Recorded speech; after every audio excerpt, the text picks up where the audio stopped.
In the fall of 1773, the British government hits on what it thinks will be a way of taxing the colonies that they will actually welcome. The East India Company has a surplus of tea. Parliament decides to ship 500,000 pounds of this tea to America at an extremely low price, with a nominal tax of 3 pennies a pound. The colonists, they reason, could not possibly object to paying less for their tea. In every colony where the tea is landed, there are loud protests. It is either sent back or stored unsold in warehouses. In Massachusetts, where Thomas Hutchinson is governor, the story will be different. Hutchinson was the key figure in the major events of 1773, which really precipitated the American Revolution. And I think it's fair, it's not an exaggeration to say that if he had acted differently, I'd have a different passport. November 28, 1773. The first ship loaded with East India tea arrives in Boston Harbor. By law, the tea tax must be paid within 3 weeks. The decision over what to do next is squarely in the hands of Governor Thomas Hutchinson. I lie awake whole nights in fear that I shall be called to account in England for my neglect of duty to the king. Hutchinson could have written to England and said, I know the law, I know my duty, but I cannot enforce the law. It's physically impossible. But he didn't.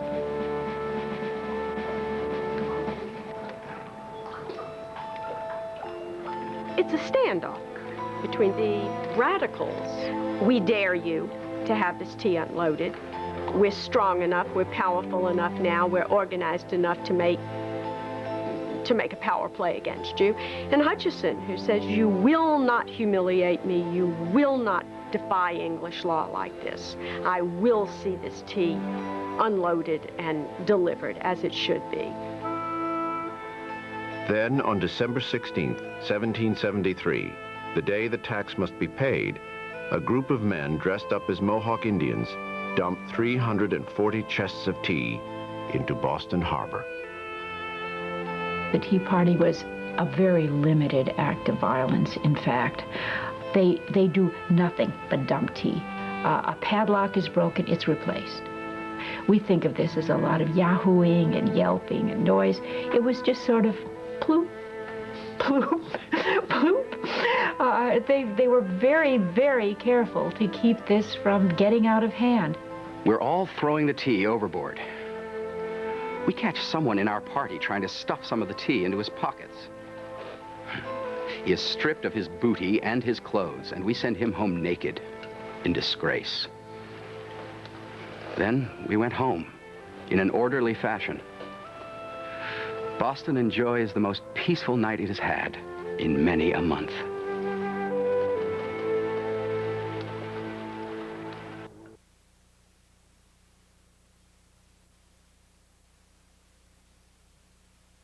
Spring, 1774.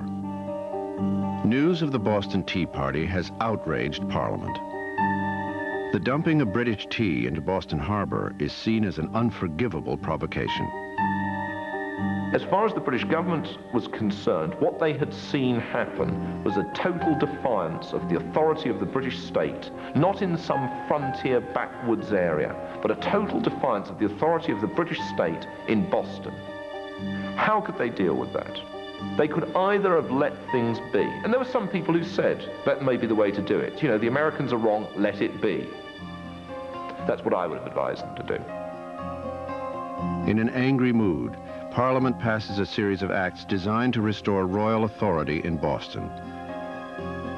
They install a military governor, General Thomas Gage, and send 2,000 soldiers to back him up. They close the port of Boston. Parliament calls these the coercive acts. The Americans call them the intolerable acts. If you could close the port of Boston, you could close the port of New York or Philadelphia. If you could undo the Massachusetts charter, you could undo any of the charters, any of the colonists could have their rights taken away. This was simply intolerable as far as the Americans concerned, that these coercive acts could apply to them as easily as they had applied to Massachusetts. Up and down the continent, delegates are chosen for what will become known as the First Continental Congress. In many ways, the First Continental Congress is a delayed reaction. What do you do when you have to respond to something and you don't know how to respond? You call a committee meeting. John Dickinson of Philadelphia is in the forefront of the growing protest movement. I'd be very sorry if we did anything which would justly displease our sovereign. But if your neighbor's house is burning, you wouldn't just fold your hands and watch. Let the colonies unite with one spirit in one cause.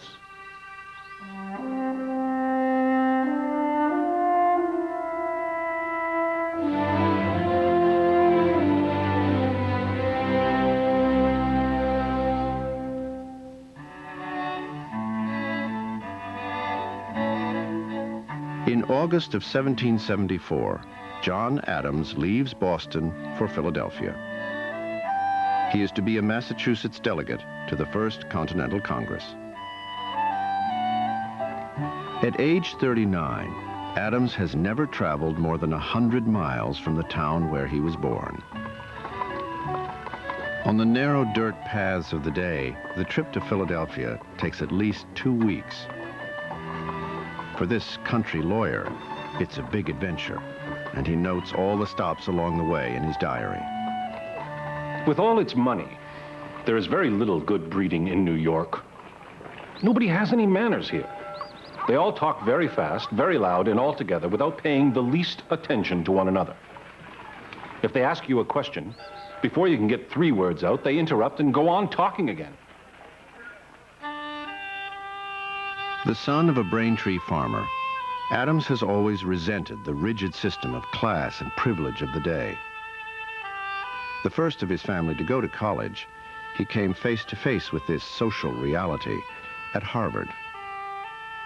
Harvard students were ranked by their social standing, not by their grades. And Jonathan Sewell, for instance, though he was not a very good student, was ranked higher than a John Adams would be because he came from a distinguished family in Massachusetts. Adams resented claims of kin and family and blood. He wanted an aristocracy of talent, of merit.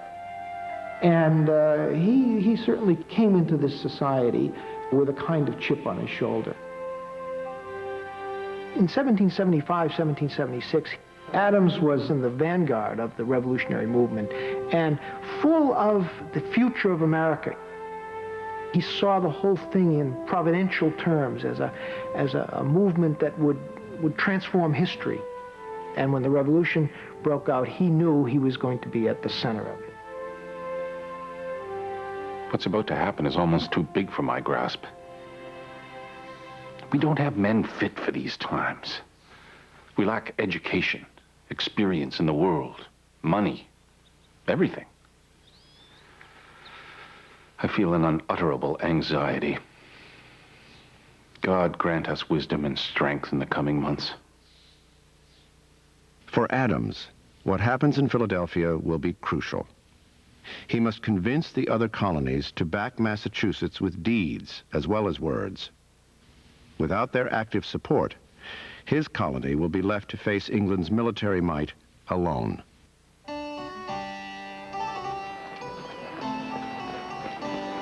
On September 5th, 1774, 56 delegates to the First Continental Congress gather at Carpenter's Hall. They are the leaders of the colonies, the political bosses, the merchants, the wealthy landowners. From Virginia come lawyer Patrick Henry and planter George Washington. From Massachusetts, political activist and former brewer Samuel Adams, John Adams' cousin. And merchant John Hancock, one of the richest men in America. The initial confrontation of these people was like seeing foreigners. They spoke the same language, or a reasonable facsimile of the same language, but they were very different people. There was no sense, I think, of unity against the British as yet. I think they saw themselves as Englishmen, and for the most part, people from Massachusetts and people from Virginia were more in touch with people in London than they were with each other. It is not in any way certain how the other colonies will respond to the British occupation of Boston. There is the strong suspicion among some of the delegates that the leaders of Massachusetts are hotheads and troublemakers. I am discovering that this continent is a vast, unwieldy machine. We are 13 colonies, strangers, largely unacquainted with each other, now rushing together in one great mass. It's not surprising that we are jealous of each other's designs, fearful, timid, skittish. The Congress debates for 2 months. The delegates agree to fully support Massachusetts. They also pass a resolution that the colonies should arm and prepare to defend themselves, if necessary, against any future British aggression. They send a petition to the king, affirming their loyalty and asking for the end of military rule in Boston. What happens in 1774 is the 13 clocks suddenly begin to strike as one. That's what John Adams said. That's the most important fact of the First Continental Congress. Up to 1774, you have 13 different movements, very different, independent, but we won't even call them independence movements, we'll call them protest movements to British authority. But in 1774, 13 different countries, that's the way they thought of themselves, suddenly come together and begin to speak, or attempt to speak, with one voice. Before parting for what they believe will be the last time, the delegates gather at the city tavern for a final dinner and a toast of loyalty to England. To His Majesty, King George, may the sword of the parent never be stained by the blood of his children.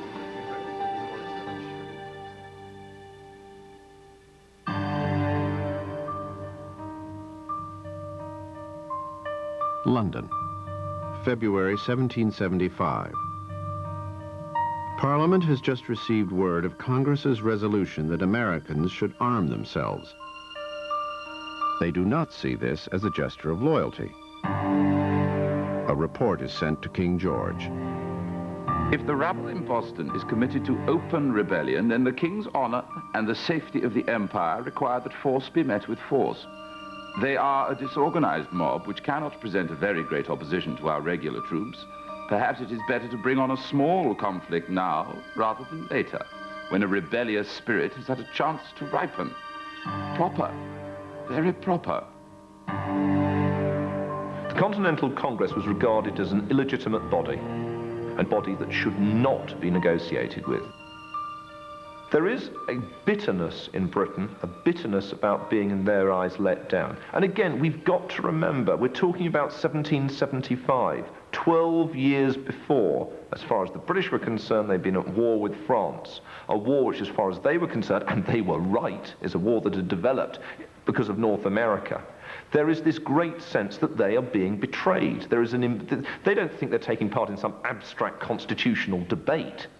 They see this as a crucial betrayal. They see this as a rebellion within the family. Indeed, an interesting point there. A lot of the British literature about the war is of a son who is rebelling against his father. Parliament is running out of patience.